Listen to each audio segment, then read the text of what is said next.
No checkmate here. I'm going to talk to my great friend Kellyanne Conway, former counsel to the president.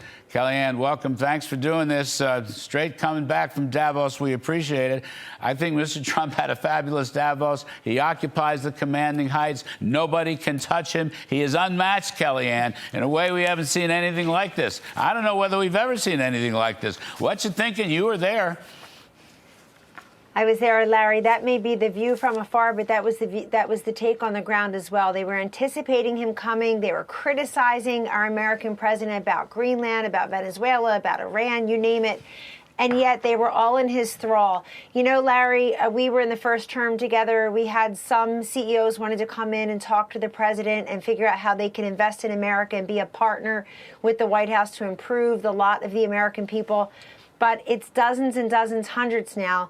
I went to the CEO reception with President Trump, those same CEOs, a lot of those same bankers, by the way, who wanted to debank him and were criticizing him and who loaded up their C-suites and their Twitter feeds and you name it, and their personnel with DEI and ESG and BLM and CRT. They are at the heels of Donald Trump, where he replaces all those silly acronyms with good old-fashioned USA. He was in total command. He won Davos. And Larry, what I really appreciate about President Trump in Davos is, of course, he went through the geopolitical landscape. He talked about working with Europe to secure rights into Greenland so that we are all safer. We have the critical minerals that our military needs, the largest island in the country where China and Russia already are. Russia's already invested over $110 million there. China's circling the way they were circling in South America near Venezuela. So this is the American president, not just saying America first and America only, but bringing everybody else along. What I love, Larry, is the president at the top of his hour-and-a-half speech recounting the economic boom that has been America this last year. He said we've cut our trade deficit 77%. Where our energy development, exploration, our energy dominance is allowing not just our gas prices to go down, that would be one thing, but more jobs. And national security and national sovereignty runs through energy security, Larry. It's very different than the stagflation and the energy independence and flatness that we had under Biden. Other thing the president said.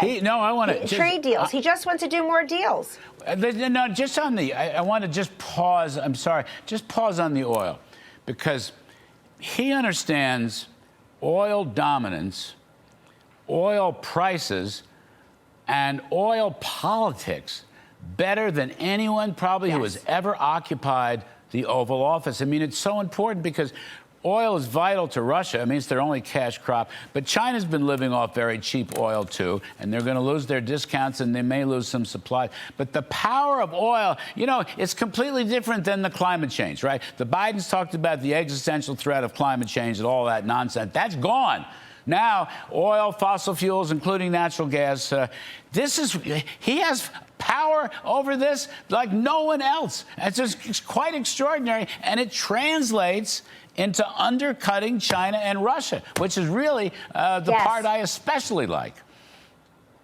Larry, I'll take it a step further. Our great Secretary of Treasury, Scott Bessent, in a forum that I attended at Davos, answered a question early on about Europe and Greenland by saying, excuse me, the EU is still buying Russian oil. Yes, February 24th will be 4 years since Russia invaded Ukraine. Now, India, we know, went from 1% Russian oil to about 22% because it was cheap. They're back down now after Bessent called them profiteers, after Navarro wrote an op-ed in the Financial Times saying, hey, India, you are financing Russia's war in Ukraine. But we still have Brazil, China, and India buying Russian oil. And by the way, some of these EU countries as well. So as they're lecturing the American president and our great country, Larry, about helping more in Europe, about giving more money, the president's turning around, and the Secretary General Rutte said, here's a guy who's been able to get NATO countries to give 5% to the common economic and military defense framework that is NATO. He's not destroying it. He's making it better.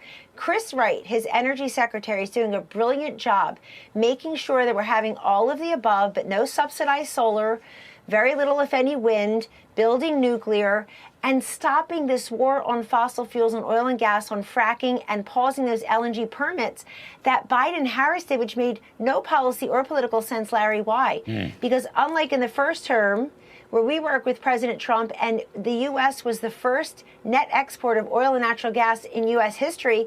When Biden paused the LNG permits, all it did was empower and enrich people like Vladimir Putin to go and supply energy to Europe, including Eastern Europe. This is not difficult to understand, but it's easy for Trump to execute. And I think energy is the untold story of his first year. Yes, thank you for that, because I keep saying the energy card is just so remarkably important. Kellyanne, it also fuels the economic boom here at home. Hundreds of prices are coming down. Inflation is going to come way down. Let me ask you something on this. Come home for a minute. There's a lot of rumors developing about the Fed chairman. Now, Mr. Trump said economic growth does not cause inflation. The Federal Reserve, under Jay Powell and many others, believe that economic growth does cause inflation. They are wrong.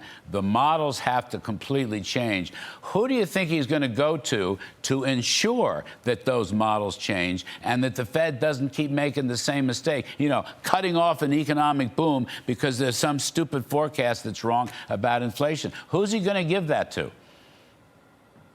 Larry, only President Trump knows who he'll nominate as the next Fed chair, but it's such a critically important decision, not just because of Chairman Powell's performance of late, which includes, to me, a break in Fed independence by cutting basis points, 50 basis points in September 2024 to prop up a terrible second in the row, terrible Democratic nominee. First Biden, then Kamala Harris. She turned out to be a dud, not a stud, and they knew that by September 2024.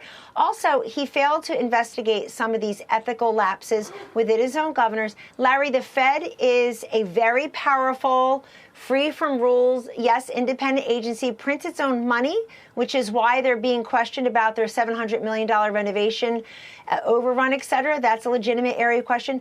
But here's, all this talk about Reader now, Rick Reader, that's interesting to me because that means they're looking at a markets guy. Kevin Hassett, of course, friend of mine, Kevin Warsh, friend of mine. I know all the folks he has been thinking about, Waller, Bowman already on the Fed. I think that the president would like to ask the future Fed chair, hey, dual mandate, lower inflation, but maximum employment. Larry, I'm as interested in the maximum employment part. How come nobody's talking about 50% of the dual mandate? We have a 62% labor participation rate in this country. That's too low. And unless you can guarantee that the first, jobs that'll be displaced or replaced or eliminated are at the IRS, we got to let more people like AI. So I think he can't go wrong, but I think it's a very important decision for the president. Just quickly, though, there's a story out just in recent minutes, Financial Times, on Mr. Reader.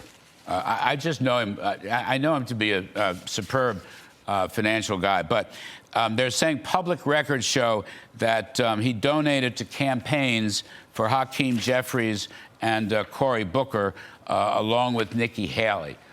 Do you think that compromises his chances, those donations?